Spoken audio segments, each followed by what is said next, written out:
যখনই তুমি পড়তে বসবা তখন তোমার মন থাকবে কোথায়? ওই স্কুলে, স্কুলে অমুকের সাথে আমি কথা বলেছি, অমুকের আমার খুব পছন্দ হয়েছে, চয়েস হয়েছে, অমুকের আমার ভালো লেগেছে। যখন তুমি পড়তে বসবা তখন তোমার চোখের সামনে বাসবে, আয় হায় আমার তো ওরে ভালো লাগছে, কোন সময় যে আমি বলি কথাটা, কোন সময় যে আমি বলবো, একটা মাস দিব। এই এই জিনিসটা বাদ দাও, এই জিনিসটা ভাই তোমার বাদ দিতে হবে।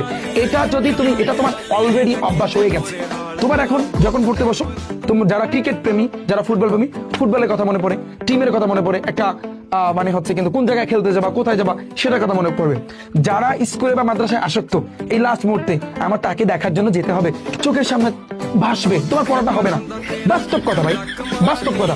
যারা ফ্রি ফায়ার আসক্ত, পড়তে বসবা, দূর এক মাস খেলে আসি, এই রিভেভ দে, রিভেভ দে, এবার রিভেভ দেখ না, একটা ভিডিও দেখছো না তোমরা? হ্যাঁ, তো ওইটা তোমার চোখের সামনে কিন্তু বাজবে। তো এই এই সকল জিনিসগুলা, এটা কিন্তু এখন তোমার একটা অভ্যাসে পরিণত হয়েছে। এই অভ্যাসটাকে তোমার ক্যান্সেল করতে হবে, এই অভ্যাসটাকে তোমার দূর করতে হবে। তো আবার যারা আসলে রিলস প্রেমী, যারা রিলসে আসক্ত, যখনই পড়তে বসো ওখানে ফোনটা ধরি, দূর বেশি না 10 মিনিট দেখবো, বেশি না 10 মিনিট রিলস দেখবো, আবার টিকটক দেখা তারপর আমি রেখে দেবো। 10 মিনিট দেখতে পারছো, তোমার আধা ঘন্টা 1 ঘন্টা চলে গেছে। তখন যখন আধা ঘন্টা 1 ঘন্টা চলে যায়, তখন তুমি মনে মনে ভাবো আরো অনেক সময় আছে, এসএসসি পরীক্ষা দিচ্ছে, কমে এই রিফেবে রুটিন মানা লাগবে এমন কোনো শর্ত আছে? কি রুটিন দিচ্ছে এত আমি একদিনে শেষ করে লাবো? এরকম হয় না। এরকম যখন তোমার 1 ঘন্টা 2 ঘন্টা চলে যাবে, টাইম তোমার চলে যাচ্ছে, বাট তুমি সেটা টেরই পাচ্ছ না। পরীক্ষা যখন তোমার সামনে আসবে তখন তোমার হতাশা, তখন তুমি চারিদিকে দেখবা অন্ধকার।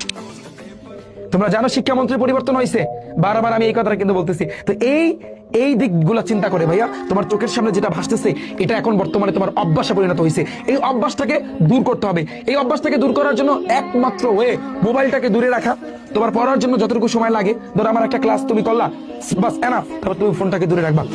যতক্ষণ তুমি পড়বা, পুরোনো মনোযোগটা এখানে রাখবা। ধরো তুমি একটা অঙ্ক করতেছো, তুমি তোমার নিজের কথা চিন্তা করবা, ঠিক আছে? তুমি একটা অন্য টপিক পড়তেছো, তুমি তোমার নিজের কথা ভাববা, মজা করে পড়বা, ওইটার গভীরে তোমার চলে যেতে হবে।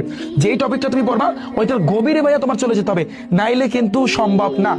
ডেইলি তুমি একটু অভ্যাস করো, একটু গভীরে যাও, যে টপিকটা পড়বা ওইটার গভীরে তুমি যাবা, গভীরে যাবা, ডেইলি অভ্যাস করো। প্রত্যেক দিন, প্রথম দিন, দ্বিতীয় দিন, তৃতীয় দিন, চতুর্থ দিন, পঞ্চম দিন, 10 দিন বা 15 দিন বা 20 দিনের মাথায় তুমি দেখবা তুমি ঠিক হয়ে গেছো। তখন তোমার ওই আসক্তিটা আর থাকবে না, তখন তোমার আর কাউকে মনেও পড়বে না, রিলসেও তুমি আসক্তি থাকবে না।